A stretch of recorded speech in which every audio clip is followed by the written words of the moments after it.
Hi, I'm Bob Tarek, and I went to 2 missions trips this year to New York, to NYC. The first time I went, I was basically told to go in church when it was announced. The Lord told me that you need to go and serve Him, so serve me. And the second time I went, I was in the middle of summer. I was actually at work, and He spoke to me and He told me that I need to go and I need to serve Him and do some more construction work in NYC. I would say the best part about going would be the fellowship and knowing that I'm doing something for the Lord, for the good of the school. Hi, I'm Candy Connor, and I've been coming to Central since 1988, yet I'd never gone on a missions trip before.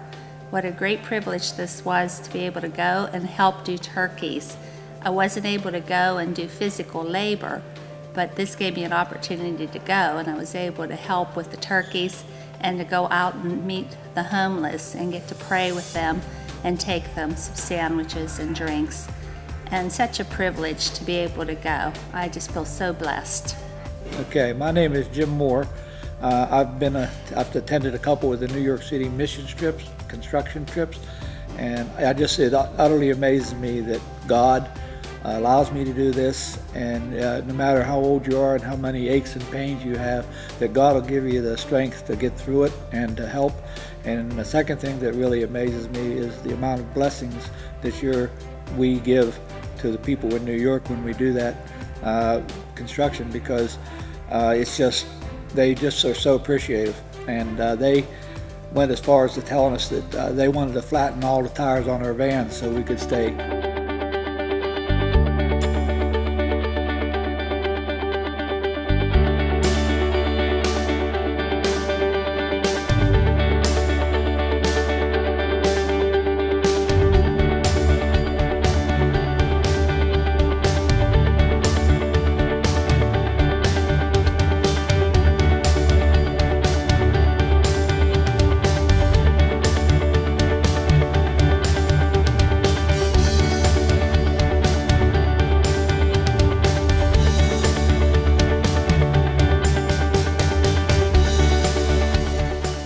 When I first started the trip, I didn't know very many people. I only knew a few people in our group, but it didn't take long for us all to bond together, and we became just like a large family.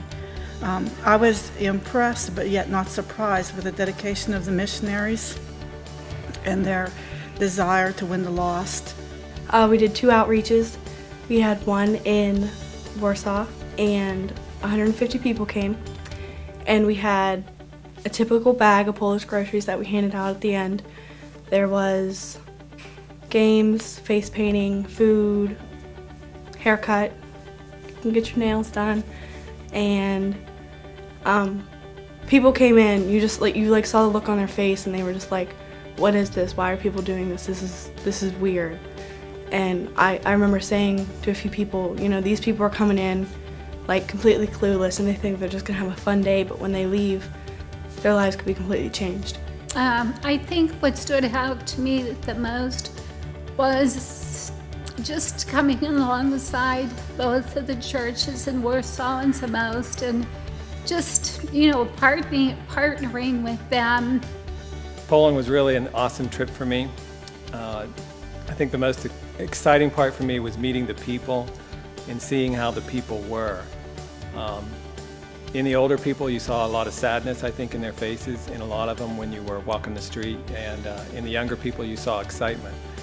How they were excited about us being there, and how their need for us to be there, I think, was exciting to see, and to watch them grow and see how they were when we were there in presence and working with them. My name is Eric Chandler. I went on the Poland trip, had an awesome time, and God spoke to me. God said that there are no limits and no boundaries. The language barrier was not a boundary for me. I just tapped into the Holy Spirit, and the Holy Spirit said, just move, serve here, do this, nod, open your mouth, whatever. So that was the easiest for me. That was what God said to me. From there, we traveled on to Zamość. And basically we did the same thing again. We walked the streets, we handed out flyers. We just shared with people the best we could because of the language barrier. But what was so awesome, even though there was that language barrier, we was able to show them love, just by a handshake, by a hug, whatever it was. So when we left Zamos, we found out once we got back to the States that there was over 100 people in Zamos that received salvation. But I think if you were to pinpoint one thing that I learned the most is that I brought back with me is a servant's heart.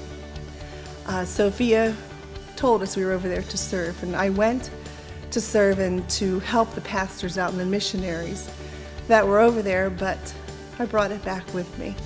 And I think, I don't know that I really truly understood the servant's heart until I went. And to come back, I'm excited to work here in America and to serve people outside of our church, not just in, but to reach out into the community and to serve.